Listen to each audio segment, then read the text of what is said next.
ఓం గం గణపతయే నమః.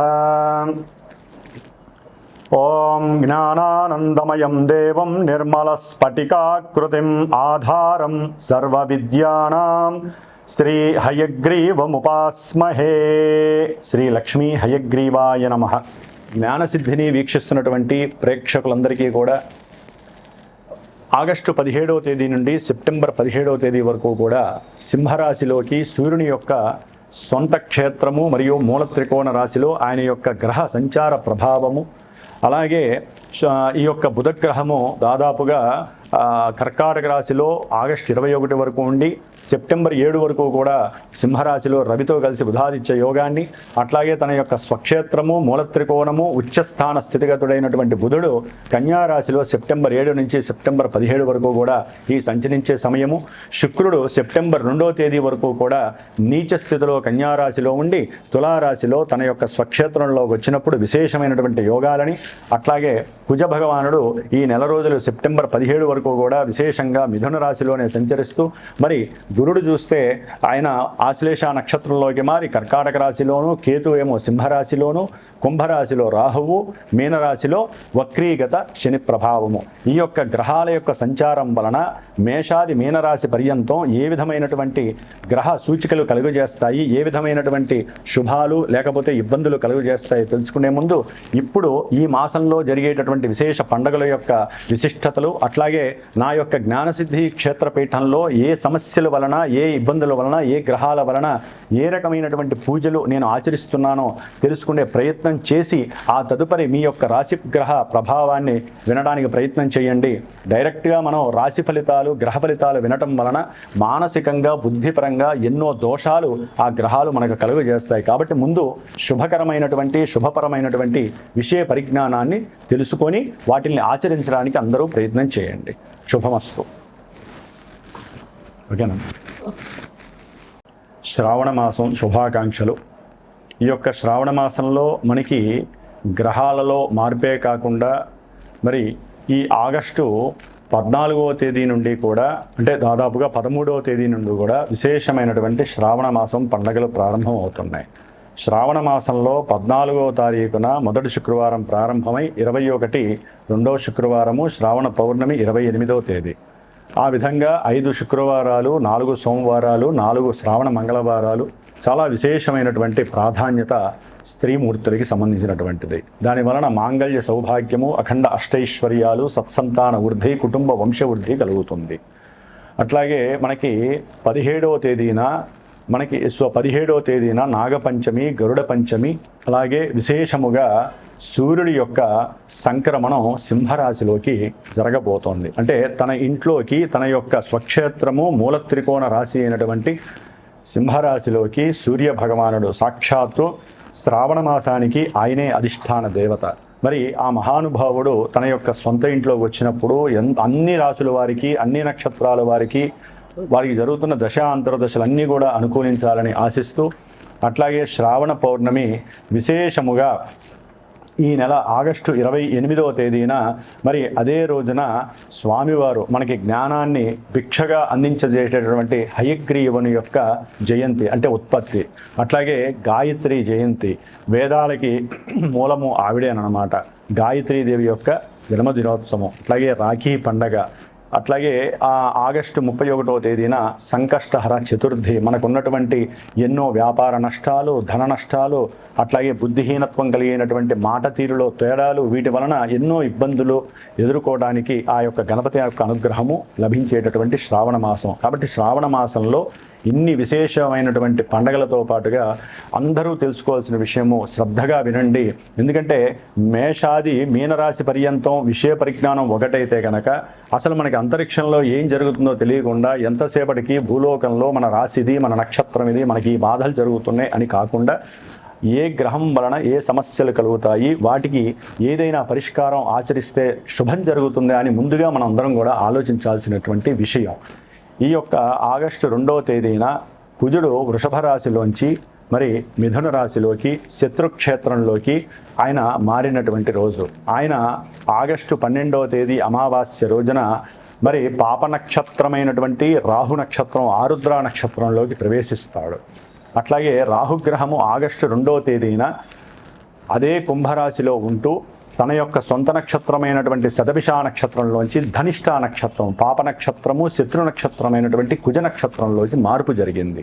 అంటే ఇక్కడ మిథున రాశిలో ఉన్నటువంటి కుజుడు, అట్లాగే కుంభరాశిలో శని యొక్క క్షేత్రంలో ఉన్నటువంటి ఈ యొక్క రాహువు, ఇరువురు కూడా ఒకరి నక్షత్రం నుంచి ఒకరు మారటం, అంటే ఒకరి నక్షత్రంలోకి ఒకరు మార్పు జరగటం మన జ్యోతిష్య శాస్త్రంలో, అది 2 పాపగ్రహాలు నక్షత్ర మార్పు జరగటం అత్యంత శోచనీయమైనటువంటి విషయం. ప్రమాదకరమైనటువంటి ఇబ్బందులు కూడా కొన్ని రాశుల వారికి, కొన్ని నక్షత్రాల వారికి కలుగుతాయి. ముఖ్యంగా మేషరాశి, వృశ్చిక రాశి, మకర రాశి, కుంభరాశి, అలాగే మనకి మృగశిర నక్షత్రము, చిత్తా నక్షత్రము, ధనిష్ట నక్షత్రము, ముఖ్యంగా రాహు నక్షత్రాలైనటువంటి ఆరుద్ర నక్షత్రము, స్వాతి నక్షత్రము, అలాగే మనకి శతభిష నక్షత్రం. ఈ రాశుల వారికి, ఈ యొక్క నక్షత్రాల వారు కలిగినటువంటి వాళ్ళు, ఈ రాశుల వారు ముఖ్యంగా కుజమహర్దశలు. మకర రాశి వారికి ఆగస్టు 17 నుంచి సెప్టెంబర్ 17వ తేదీ వరకు కూడా సూర్యుడు తన యొక్క స్వక్షేత్ర రాశిగతుడై మూల త్రికోణ రాశిలో అష్టమ రాశిలో ప్రవేశించటం కొంత ఇబ్బందికరము, అనారోగ్యకరము, ఆర్థికంగా నష్టపోవటము, ఆకస్మికంగా వీరు తీసుకునేటటువంటి నిర్ణయాలు సంతానపరంగా కావచ్చు, ఉద్యోగరీత్యా కావచ్చు, లేకపోతే వీరి యొక్క ఆరోగ్య విషయంలో సరైనటువంటి వైద్యులని సంప్రదించేటటువంటి విషయంలో పూర్తిగా వీరు ఇబ్బందుల్ని ఎదుర్కోవాల్సిన పరిస్థితి కలుగుతుంది. తండ్రి యొక్క ఆరోగ్యం పట్ల కొంచెం జాగ్రత్త వహించండి. తండ్రితో అనవసరమైనటువంటి విభేదాలు పెంచుకోకండి. మకర రాశి స్త్రీలకి కొన్ని గర్భవిచ్ఛిన్న దోషాల వలన సంతాన విహీనత్వము, సంతానము పుట్టిపోవటము, లేకపోతే 1, 2, 3 సార్లు సంతాన దోషాలు కలగటము. ఇప్పుడు వీరు సంతానవంతులవడానికి భాగ్యంగా ఏ 4వ నెల 5వ నెల వచ్చి ఉన్నట్లయితే సూర్య ఆరాధన మర్చిపోకండి. గణపతి, సూర్యుడు, అట్లాగే విష్ణుమూర్తి యొక్క ఆరాధన కూడా తప్పకుండా చేయండి గర్భం నిలబడటానికి. ఎందుకంటే అష్టమ రాశి అనేటటువంటిది చాలా ఇబ్బందికరమైనటువంటి రాశి. అట్లాగే ఎవరైతే మకర రాశి వారు ఉన్నారో వారు చేసేటటువంటి వృత్తి, ఉద్యోగ, వ్యాపారాదుల్లో కనపడనటువంటి ఎంతోమంది శత్రువులు మీ మీద, మీకు ఉన్నటువంటి జాబ్స్ మీద కన్ను వేసి, మీ మీద లేనిపోని అభాండాలు వేసి అవమానకరంగా మిమ్మల్ని ఇబ్బంది పెడితే, మిమ్మల్ని అవమానించే లెవెల్కి కూడా మీకన్నా పెద్ద స్థాయిలో ఉన్నటువంటి ఆఫీసర్స్కి తర్ఫీదు చేసి వాళ్ళని మీ మీద ప్రయోగించే పరిస్థితులు కూడా, ఆగంతకులు, ఆగర్భ శత్రువులు కూడా తయారయ్యేటటువంటి సమయం. అట్లాగే తండ్రి తరపు బంధువులు కూడా మిమ్మల్ని అప్పులు, అంటే అంతకుముందు మీరు ఏదైనా వాళ్ళ దగ్గర అవసరానికి 10 రూపాయలు అప్పు తీసుకున్నప్పుడు అది ఇప్పుడు ప్రత్యేకించి ఇబ్బంది పెట్టడం, మీ తండ్రి గారితో మీరు చేసిన అప్పుని చెప్పటం, దాని ద్వారా మీ తండ్రి కొడుకుల మధ్య కూడా మాట విభేదత్వం కలగటం, బంధువులతో కాస్త పోట్లాడే పరిస్థితికి రావటం, ఇలాంటివి కూడా జరగడానికి అవకాశం ఉంటుంది. ఏదైనా ఉద్యోగ విషయంలో కానీ, వ్యాపారంలో నష్ట విషయంలో కానీ, వ్యాపార భాగస్వాములకు సంబంధించిన విషయంలో కానీ మీరు పోలీస్ స్టేషన్లకు వెళ్ళేటటువంటి పరిస్థితి కూడా కలుగుతుంది. అట్లాగే చదువుకునేటటువంటి విద్యార్థులకి కుజుడు మరి 4వ స్థానము, 11వ స్థానాధిపతి 6వ స్థానంలో ఉన్నారు.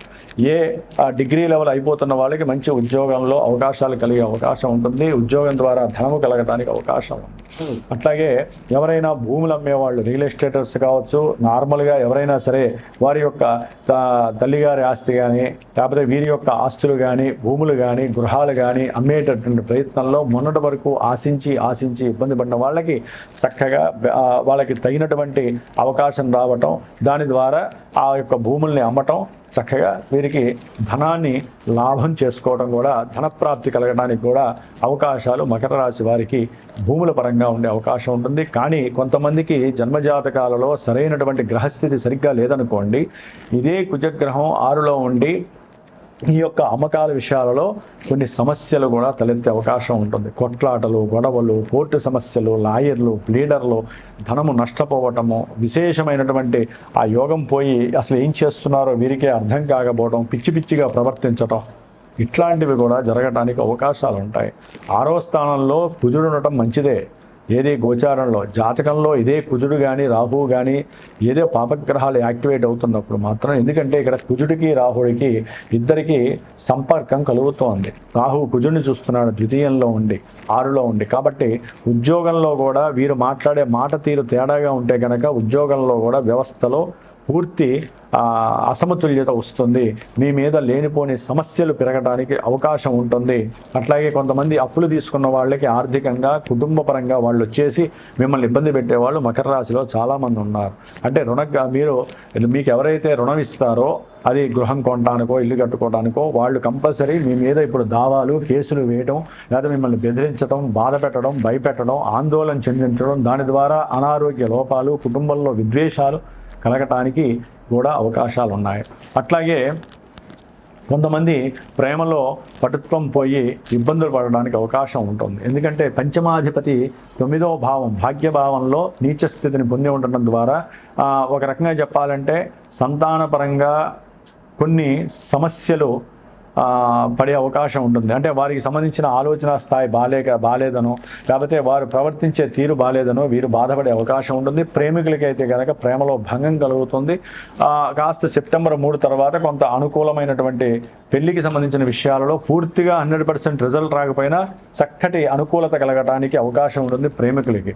సంతానపరంగా కూడా కొంత ఇబ్బందులు కలుగుతాయి.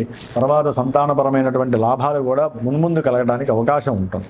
అట్లాగే మకర రాశి వారికి ఈ యొక్క బుధగ్రహము కూడా ఆగస్టు 22 నుంచి సెప్టెంబర్ 7 వరకు కూడా అష్టమంలో రవితో కేతువుతో కలిసి ఉండటం ద్వారా వీరు సరైన పద్ధతిలో ఆలోచించకపోయినా వీరు చేసినటువంటి సహాయానికి అవతల వాళ్ళు మీకు సహాయం చేయాలనేటువంటి మానసిక ప్రక్రియ కలిగిన అది మీకు దోషకరము.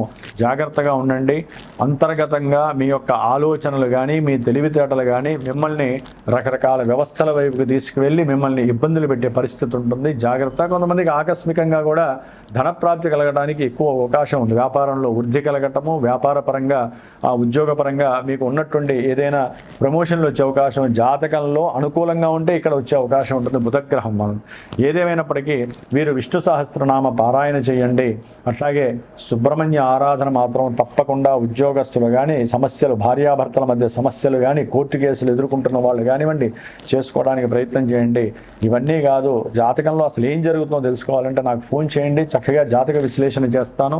దాంట్లో ఉన్నటువంటి మీకున్న దోషాలు దాంట్లో ఆల్రెడీ తెలిస్తే, లేదా మీరు చెప్తే దాని పరంగా ఏ రకమైనటువంటి పరిహారాలు మీరు ఆచరించడం ద్వారా ఇప్పుడున్నటువంటి గడ్డు పరిస్థితిని ఎదుర్కొని అది ఉద్యోగమా, వ్యాపారమా, కళ్యాణమా, సంతానమా, ఎవరికి ఏ సమస్య ఉన్నా సరే దాని నుంచి బయటపడటానికి ఆ బ్రహ్మదేవుడు ఋషుల ద్వారా మనకి జ్ఞానాన్ని ఇచ్చాడు, పరిహార దోషాలను ఇచ్చాడు, చేసుకోవడానికి మనకు మనసుని, బుద్ధిని, శరీరాన్ని ఇచ్చాడు.